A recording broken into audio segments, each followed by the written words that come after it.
మీకు టెట్ ఎగ్జామ్లో ఈ విధంగా బిట్ అడిగాడు అనుకోండి, అంటే ఎలా అంటే వీ రిసీవ్డ్ నో డాష్ అని అన్నాడు. సో అక్కడ ఈ క్రింది ఆప్షన్స్లలో ఏది వస్తుంది అని అంటాడు. ఇన్ఫర్మేషన్స్నా, ఇన్ఫర్మేషన్నా, ఇన్ఫర్మేటివ్నా, ఇన్ఫార్మ్స్నా. సో అంటే ఇక్కడ ఏం అడిగాడు, ఇన్ఫర్మేషన్కు ఫ్లూరల్ ఫామ్ ఏంటిదని అడిగాడు. Okay, we received no informations అవుతుందా, లేదంటే ఇన్ఫర్మేషనే ఉంటుందా, ఇన్ఫర్మేటివ్ ఉంటుందా, ఇన్ఫార్మ్స్ ఉంటుందా అనే దాని మీద మిమ్మల్ని డౌట్ అడగడం జరిగింది. సో అలా అడిగినప్పుడు మనం ఆన్సర్ ఏం టిక్ చేయాలి అనేటువంటి సందిగ్ధంలో పడతాం. అంటే ఫ్లూరల్ కాబట్టి ఇది టిక్ చేస్తాం మనం, కానీ అది ఆన్సర్ కాదు. ఆన్సర్ ఏదవుతుందంటే ఇదే అవుతుంది, అంటే ఇన్ఫర్మేషనే అవుతుంది. సో ఈ కైండ్ ఆఫ్ బిట్స్ మిమ్మల్ని ఎక్కడ అడుగుతాడంటే కరెక్షన్ ఆఫ్ సెంటెన్స్లలో అడుగుతాడు, రైట్. సో అటువంటి ఇంపార్టెంట్ బిట్స్ గతంలో అడిగినవి ఏవైతే ఉన్నాయో వాటిని బేస్ చేసుకొని ఈ వీడియో నేను రూపొందించడం జరిగింది. సో ఇంకొక బిట్ను కూడా నేను అనాలిసిస్ చేస్తా, ఒకసారి చూడండి. వేర్ ఈజ్ మై డాష్ అన్నాడు.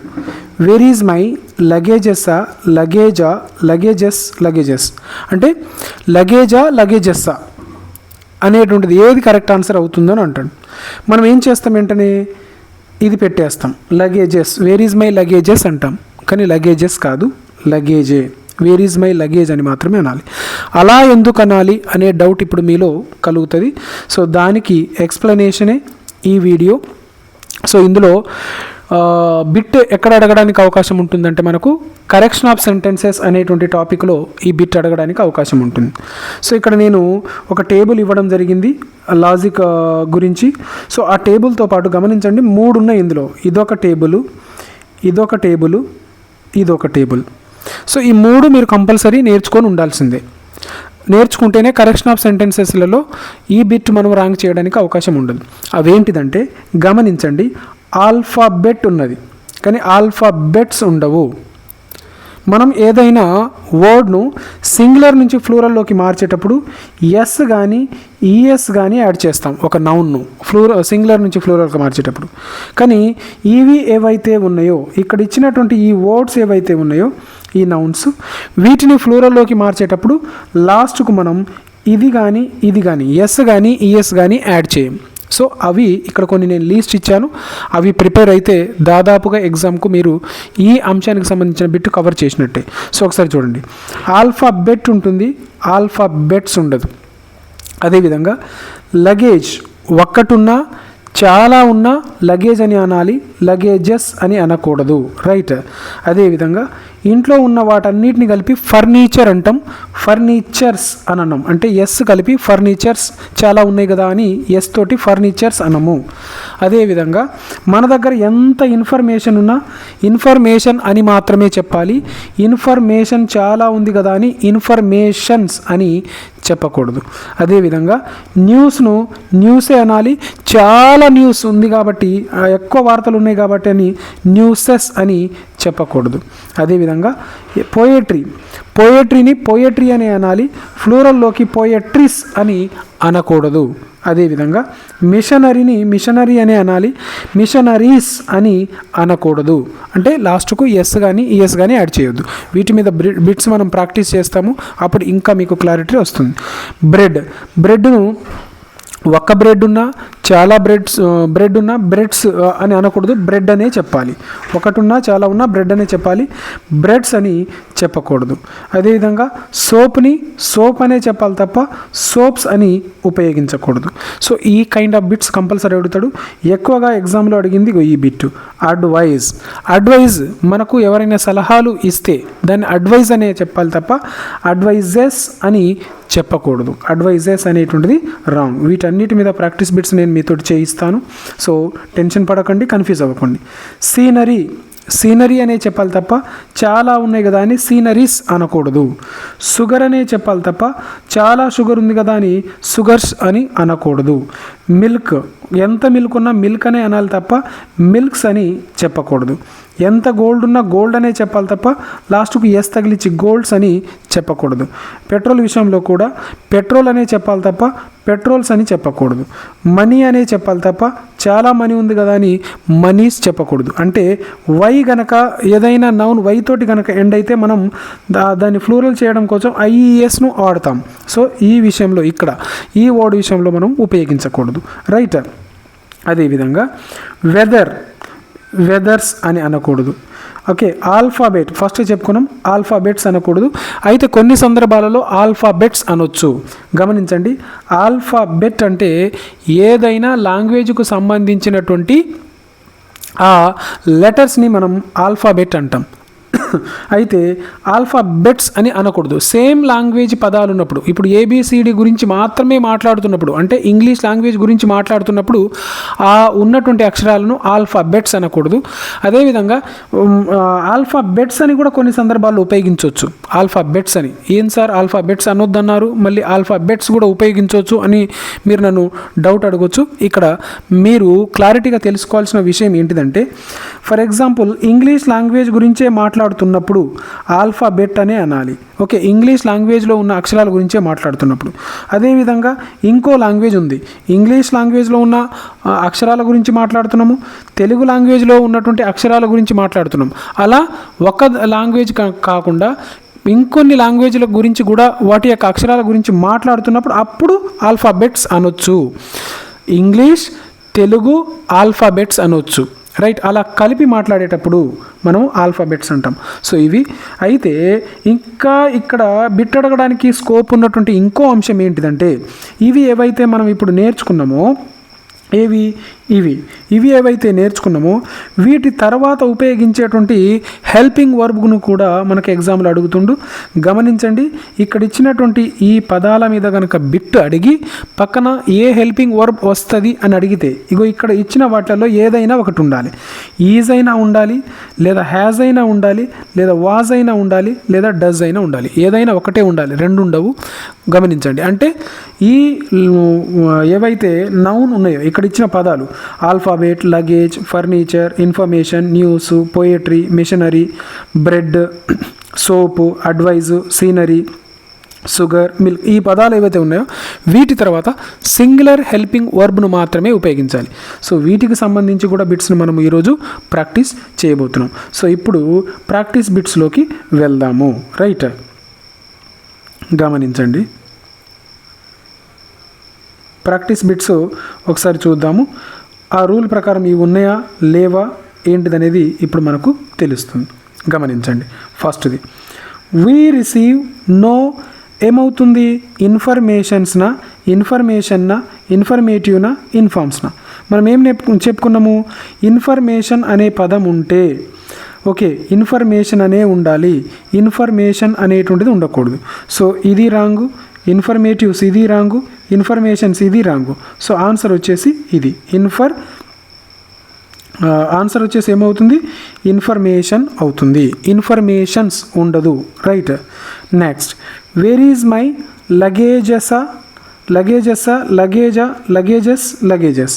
సో లగేజ్కు ఫ్లూరల్ అయినా సింగులర్ అయినా ఏముంటుందని చెప్పుకున్నాం మనము, లగేజ్ అనే ఉంటుందనే చెప్పుకున్నాం. ఇక్కడ గమనించండి, లగేజెస్ అనేటువంటిది ఉండదు అని నేర్చుకున్నాం మనం.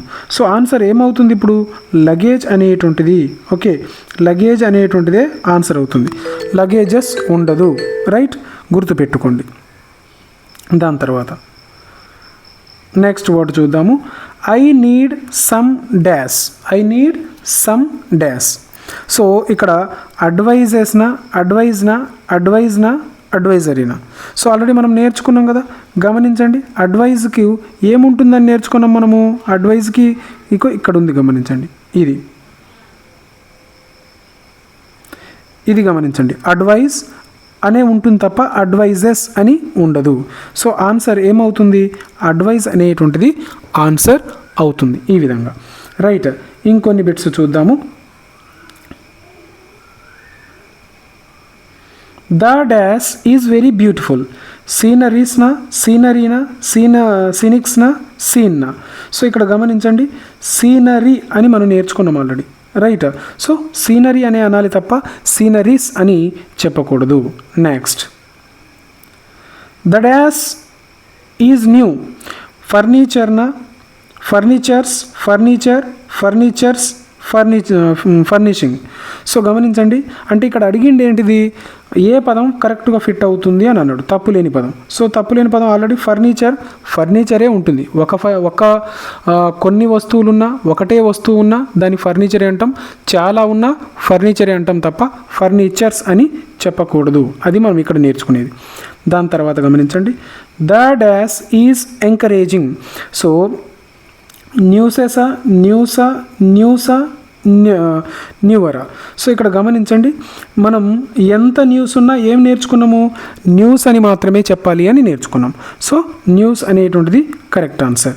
దాని తర్వాత గమనించండి, అంటే మీరు చేయవలసిందల్లా ఏంటిదంటే ఈ టేబుల్లో ఉన్నటువంటి ప్రతి వర్డ్ను రాసుకోండి, లేదంటే నేను మీకు చూపిస్తాను వాటిని.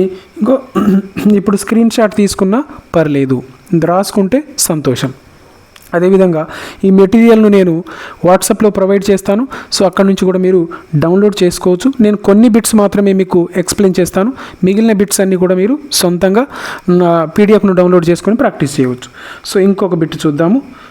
వీటితో పాటు ఈ హెల్పింగ్ వర్బ్స్ ఉన్నాయి కదా, వీటి మీద కూడా నేను బిట్స్ ఈ పీడిఎఫ్లోనే ప్రిపేర్ చేసి పెట్టాను, వాటిని కూడా ప్రాక్టీస్ చేద్దాం. గమనించండి,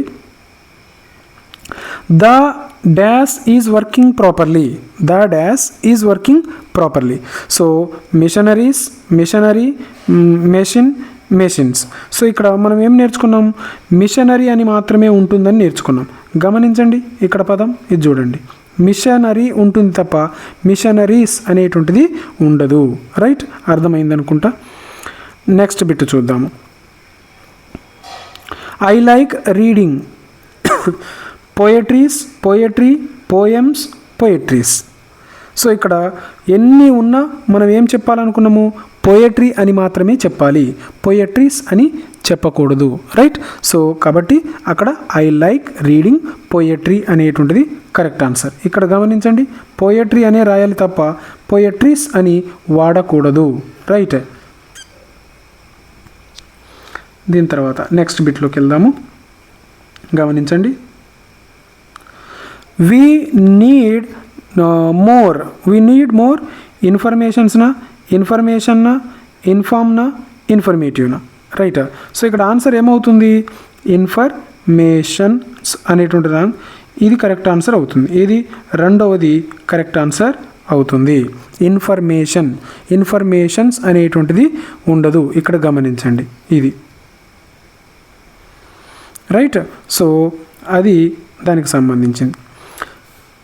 మీరు ఇక్కడ గమనించాల్సింది, ఇక్కడ ఇచ్చినటువంటి వర్డ్స్ ఏవైతే ఉన్నాయో వాటికి ఫ్లూరల్స్ ఉండవు, అవి ఎల్లప్పుడూ సింగులర్గానే ఉంటాయి. Next, she gave me good dash advisory. So ఇక్కడ ఏమవుతుంది గమనించండి, అడ్వైజ్ అనేటువంటిది కరెక్ట్ ఆన్సర్ అవుతుంది. ఇక్కడ గమనించండి, అడ్వైజెస్ అనేటువంటిది ఇంగ్లీష్లో ఉండదు. నెక్స్ట్ బిట్ చూద్దాము. The dash is expensive nowadays. So ఇక్కడ గమనించండి, ఫర్నిచర్, చైర్స్, టేబుల్స్. సో మనం ఏం నేర్చుకున్నాము, ఫర్నిచర్ అని మాత్రమే ఉంటుందని నేర్చుకున్నాం, ఫర్నిచర్స్ ఉంటుందని నేర్చుకోలేవు, ఇవన్నీ మనము నేర్చుకోలేదు. The furniture is expensive nowadays. So ఇక్కడ గమనించండి, ఈజ్ ఉపయోగించడం జరిగింది, అంటే వీటి తర్వాత ఏం ఉపయోగిస్తామని చెప్పుకున్నాం మనము, ఈజ్ కానీ, హ్యాస్ కానీ, వాజ్ కానీ, డస్ కానీ ఉపయోగిస్తారని నేర్చుకున్నాం కదా. సో అది అక్కడ ఉన్నటువంటి రూల్. సో ఇక్కడ దాకా మనము ఈ వర్డ్స్కు సంబంధించి నేర్చుకున్నాము. ఇప్పుడు వీటిని ఎలా ఉపయోగించాలనేటువంటిది ఇప్పుడు చూద్దాం. సో ఈ బిట్స్ అన్ని నేను స్కిప్ చేసుకుంటూ వెళ్తున్నాను, మీరు అవి ప్రాక్టీస్ చేసుకోవచ్చు పీడిఎఫ్ను డౌన్లోడ్ చేసి. ఇప్పుడు రైట్, గమనించండి, ఇప్పుడు ఇందులోకి వచ్చాము. ఇక్కడ హెల్పింగ్ వర్బ్స్ ఏం ఉపయోగిస్తాం అనేటువంటిది నేర్చుకుంటున్నాం మనం. ఈజ్, హ్యాజ్, వాజ్, డస్ ఇవి మాత్రమే వీటి తర్వాత వస్తుంది, అంటే ఏదైనా ఒకటి మాత్రమే, రెండు ఉండవు. సో గమనించండి, the information dash useful. The information are, were, is, have. మనం ఏం నేర్చుకున్నాము వాటి తర్వాత ఈజ్, హ్యాజ్, వాజ్, డస్ అనేటువంటిది ఏదైనా ఒకటి ఉంటుందని నేర్చుకున్నాం. సో ఇందులో ఉన్నది ఏది? ఈజ్. సో అది ఆన్సర్. లగేజ్. లగేజ్ గమనించండి. The luggage dash heavy. So ఇక్కడ లగేజ్ తర్వాత ఏమొస్తుంది? Are, were, is, have. So మనం ఆల్రెడీ నేర్చుకున్నాం కదా ఈజ్ ఉంటుంది అని. సో అది ఆన్సర్. నెక్స్ట్ గమనించండి. The furniture dash expensive. ఇక్కడ ఈజ్ ఎక్స్పెన్సివ్. The news. జనరల్గా మనం ఇక్కడ న్యూస్ లాస్ట్కు ఎస్ ఉంది కదా, అది గమనించి వెంటనే ఆర్ పెట్టేస్తాం, లేదంటే వర్ పెట్టేస్తాం. కానీ అలా కాదు, అక్కడ ఏమొస్తుంది? ఈజ్ మాత్రమే వస్తుంది. Okay, next. సో ఈ విధంగా వాటి తర్వాత ఏమొస్తుందని నేర్చుకున్నాం మనము. ఈ ఈజ్ కానీ, హ్యాస్ కానీ, వాజ్ కానీ, డస్ కానీ వీటిలలో ఏదైనా ఒకటి మాత్రమే వస్తుంది. సో అలా గమనించుకుంటూ ఈ పీడిఎఫ్ను డౌన్లోడ్ చేసుకొని ఇంకొన్ని ప్రాక్టీస్ చేయండి. సో ఇంకా మా ఛానల్ను సబ్స్క్రైబ్ చేసుకోకపోతే తప్పకుండా ఇప్పుడే సబ్స్క్రైబ్ చేసుకోగలరు. Thank you so much.